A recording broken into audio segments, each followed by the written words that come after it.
یکی از جذاب‌ترین چیزهایی که داخل یوتیوب برای افرادی که یوتیوبر هستن و دارن فعالیت‌های خیلی زیادی میکنن داشتن یک روم تور یا یک اتاق کار خیلی حرفه‌ای و لاکچریه که باید هممون اعتراف کنیم داشتن همچین اتاقی آرزوی هممونه و دوست داریم ما هممون یک اتاق با تمام تجهیزاتی که دوست داریم داخلش باشه، حالا بستگی به نوع کار خودمون. برای همون من اومدم یک ویدیو رو برای شما آماده کردم برای کسایی که تازه دارن یوتیوب رو دارن شروع میکنن یا کارشون جوریه که نمیتونن تصویر خودشون داخل ویدیوهاشون بذارن، دقیقاً مثل ویدیوهای من. برای همون ما میایم از یک اتاق کارهای مجازی استفاده میکنیم، میایم با استفاده از فتوشاپ و بریم یک روم تور یا یک اتاق کار مجازی میایم طراحی میکنیم. چیزی که الان خیلیاتون دارید همین اتاق کاری که الان من دارم داخلش صحبت میکنم و شما دارید تماشا میکنید که این دوتا مانیتوره و حالا به مدل‌های مختلف و یک سری تابلوها و چیزهای مختلف داخل این عکس اومدن گذاشتم، یا همین بک‌گراندی که خیلی میشناسیم بهش میگن اتاق کار یا یک روم تور مجازی. پس اگه میخواین آموزش ساخت یه همچین اتاقی رو برای خودتون یاد بگیرید و دوست دارید برای خودتون بسازید، حتما این ویدیو رو تا آخر تماشا کنید و ما رو دنبال کنید.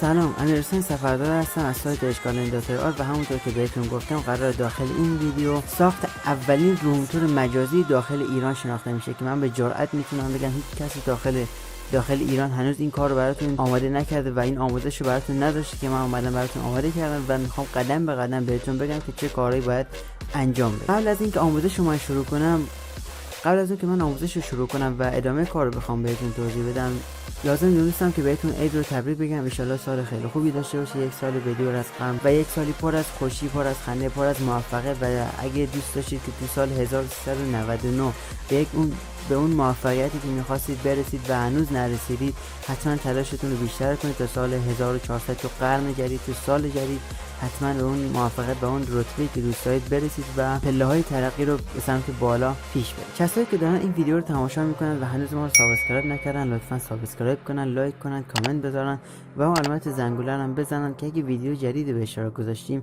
حتما ازش مطلع بشن و بیان تماشا کنن. اینستاگرام منم که این کنار بهتون نمایش داده میشه که حتما فالو کنید و سایت منم که بهتون نمایش داده میشه که حتما داخل سایت ثبت نام کنید، وارد بشید و آموزشایی که به صورت هفتگی داخل سایت منتشر میشه رو دنبال کنید و پیش برید. خب تو اولین قدم بریم وارد محیط فتوشاپ بشیم و قدم به قدم مراحلی که باید انجام بدین رو براتون توضیح بدم. خب ما الان وارد محیط فتوشاپ شدیم و الان قراره کارهایی که میخوام رو انجام بدیم. ما برای اینکه بخوایم یک روم تور رو برای خودمون بسازیم، یعنی یک روم تور مجازی، در درجه اول شما باید ببینید که چه چیزایی رو لازم دارید، اصلا در چه مبحثی میخواید بسازید، برای چه رنگی میخواید از داخل روم تورتون استفاده کنید. خب به هر حال هر کسی یک سلیقه داره، یک دکوراسیون خاصی تو ذهنشه که دوست داره اونجوری باشه و خیلی کارهای دیگه که همه اینا رو از ذهنتون میخواید وارد فتوشاپ و پریمیر کنید که برای طراحیایی که میخواید انجام بدید یا برای تولید محتواتون همش ازش استفاده کنید به عنوان روم تور.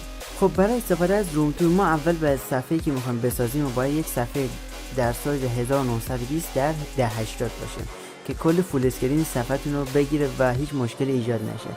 تو مرحله دوم من خب برای اینکه نسبت به کار خودم به سیستم اینا نیاز دارم، برای همون اومدم یک میز دیواری استفاده کردم. حالا انواع میزهای مختلفی هست که داخل اینترنت میتونید برید دانلود کنید، ولی من اومدم از یک میز دیواری استفاده کردم، یعنی از این میزی که الان دارید مشاهده میکنید. از سایت دیگه هم رفتم عکسش رو برداشتم. تمام محصولاتی که الان داخل روم تورم میخوام استفاده کنم همشون میتونید برید از سایت دیجیکالا یا از سایت‌های دیگه میتونید برید دانلود کنید با کیفیت بالا و استفاده کنید. خب برای این کار من اول میام پشت زمینه اینجا رو که الان دارید مشاهده میکنید پاک میکنم و این میز تنها رو میبرم به صفحه اصلی. خب ما چند تا راه داریم. من میام از این قسمت میزنم و کل سفیدی رو میزنم، با یک کلیک میزنم که خودش پاک بشه. حالا یک کلیک هم اینجا و از این قسمت ببین الان همش پاک شد که فقط الان این مونده که از این قسمت میزنیم پاک میشه. خب وقتی که این کار انجام دادید شما با ابزار موو میکشید میبرید توی صفحه اصلیتون و این دقیقاً این وسط قرار میدید. ولی خب الان سایزش کوچیکه ولی ما میخوایم یکم بزرگترش کنیم. دقت کنید که این مراحل رو مو به مو درست انجام بدید و آموزش رو تا آخر تماشا کنید، چون یک سری نکته‌ها رو میگم که شما باید رعایت کنید و به هر حال به نفع خودتون هست که کاری که دارید انجام میدید رو بهتر و به نحو احسن پیش ببرید. خب ما الان این آوردیم تو مرحله دوم، میخوایم کاری که انجام بدیم بریم سراغ اضافه کردن دکوراسیون بعدی. ما الان میز سیستممون رو آماده کردیم گذاشتیم. حالا قسمت بعدی که میخوام وارد کنیم اضافه کردن یک مانیتوری. حالا در سایزهای مختلفی که میخواید استفاده کنید که من اومدم از یک مانیتور 49 اینچ گیمینگ اومدم استفاده کردم. ببینید یعنی دقیقاً از این مانیتوری که الان دارید مشاهده میکنید و مثل مرحله قبل با ابزار پاک کن میایم قسمت سفیدی رو پاک میکنید و با ابزار موو میکشید میبرید روی صفحه اصلیمون و روی میز سیستم میام قرار میدیم به این صورت. حالا برای اینکه بگید خب الان اینجا یه خورده ببینید الان سمت بالا و الان مطابقت نداره، ما میتونیم دو کار انجام بدیم. یکی اینکه بیایم اینجا مثلا به این صورت قرار بدیم و این اضافی‌ها رو بیایم پاک کنیم، عوضی که باید کوچیک‌ترش کنیم چون واقعا خیلی بزرگه و خب ما نیازی نداریم. الان به این صورت قرار بگیره. حالا کار بعدی که میخوام انجام بدیم میام چیکار میکنیم؟ میام از رو میز رو میکشیم مثلا اینجوری به سمت بالاتر. ببینید میتونید به این صورت قرار بدید یا بیاید یک لایه دیگه از این قسمت رو بیاد اضافه کنید. بذارید من اینجا رو بهتون نمایش بدم. مثلا از اینجا میام بذارید من روی لایه کلیک کنم. خب لایه میز انتخاب شد از این قسمت. ببینید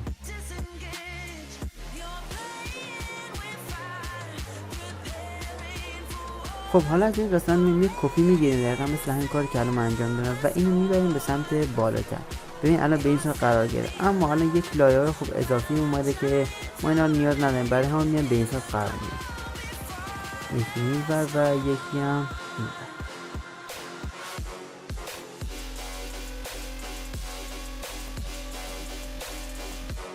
ببینید الان به چه صورت در اومد که ما میایم با ابزار پاک کن باز این قسمت رو میایم درست میکنیم.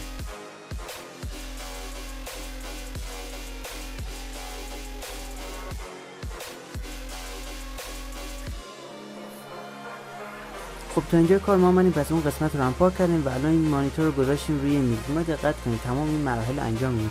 در ادامه هر جایی که دیدیم آقا مثلا مطابق با میل ما نیست و اگه این کارو کنیم ممکنه جالب تر باشه همون کار انجام میدیم. پس چون یک رومتور مجازی ساخت یک رومتور مجازی اسمش هم روش مجازی، هر کاری که شما دلتون میخواد میتونید که روش انجام بدید. خب ما الان مانیتور اضافه کردیم و میخوام بریم سراغ قسمت بعدی. قسمت بعدی چیه؟ اضافه کردن یک سری وسایل برای روی میز، مثلا هدفون، موس، کیبورد و قسمت‌های دیگر رو که من الان براتون نمایش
you build out of lies and deception, raising your weapon.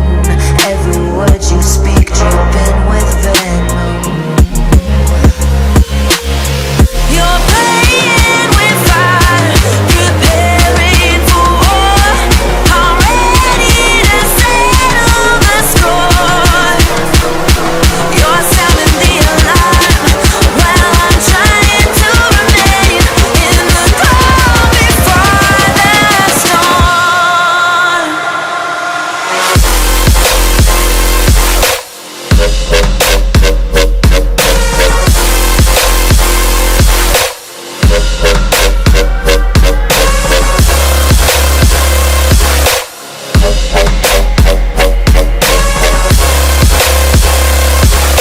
Calm before the storm.